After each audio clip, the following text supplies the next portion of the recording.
আসসালামু আলাইকুম রহমতুল্লাহ। সম্মানিত উপস্থিতি, শ্রমিক কল্যাণ ফেডারেশন কর্তৃক আয়োজিত ঐতিহাসিক শ্রমিক দিবস উপলক্ষে এই বিশাল সমাবেশে উপস্থিত আছেন শ্রমিক কল্যাণ ফেডারেশনের সভাপতি, ইসলামী ছাত্র শিবিরের সাবেক কেন্দ্রীয় সভাপতি, বিশিষ্ট শ্রমিক নেতা অ্যাডভোকেট আতিকুর রহমান। আরও উপস্থিত রয়েছেন বৃহত্তর সংগঠন বাংলাদেশ জামায়াতে ইসলামীর সেক্রেটারি জেনারেল মিয়া গোলাম পারোয়ার সহ বিভিন্ন স্তরের নেতৃবৃন্দ। সম্মানিত উপস্থিতি, বাংলাদেশে শ্রমিকদের কোনো অধিকার নাই।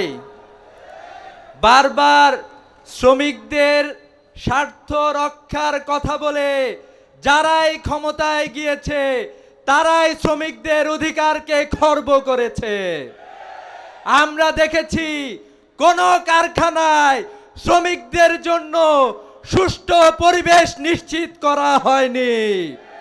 রানা প্লাজায় একই দিনে সহস্রাধিক শ্রমিকের জীবন সেখানে গিয়েছে, কিন্তু এর বিরুদ্ধে আমরা এখনো কোনো বিচার পাই নাই।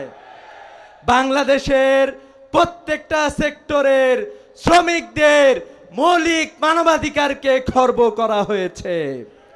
আমাদের দেশের শ্রমিকদের শ্রমকে একদল কুচক্রী মহল তাদের মুনাফায়ের হাতিয়ার বানিয়েছে।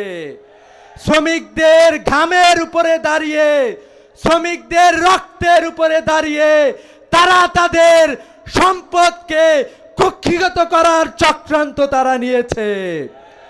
আমরা বলতে চাই, আগামীতে বাংলাদেশে যেদিন সুষ্ঠু সরকার প্রতিষ্ঠিত হবে, যেদিন বাংলাদেশে আল্লাহর রাসূলের বিধান কায়েম হবে, সেদিন বাংলাদেশের শ্রমিকরা তাদের অধিকার ফিরে পাবে।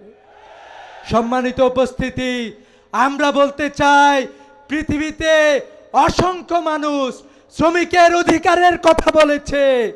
ইউএসএ থেকে শুরু করে রাশিয়া, চায়না সবাই শ্রমিকের অধিকারের কথা বলেছে, কিন্তু কেউ শ্রমিকের অধিকার রক্ষা করতে পারে নাই।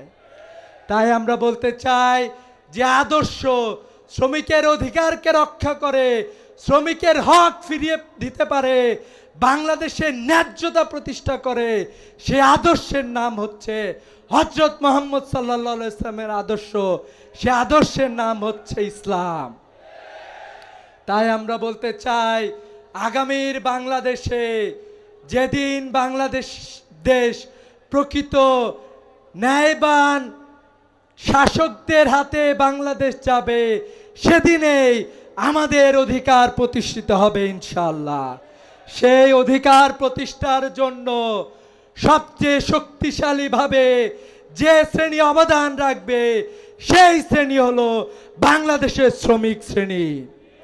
পৃথিবীর কোনো পরিবর্তন হয়নি যেই পরিবর্তনে শ্রমিকদের অবদান ছিল না।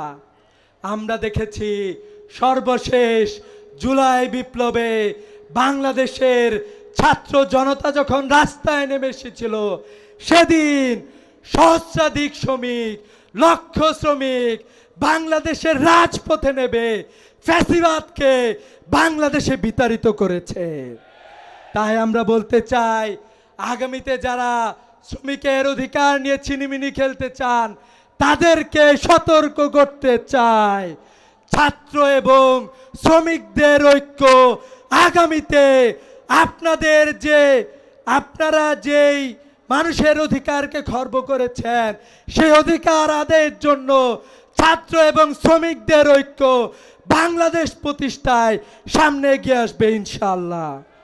সম্মানিত উপস্থিতি, ছাত্র এবং শ্রমিকের ঐক্যকে আগামীতে প্রতিষ্ঠা হবে, সেই ঐক্য প্রতিষ্ঠিত হবে, সে আহ্বান ব্যক্ত করেই আমি আমার কথা শেষ করছি।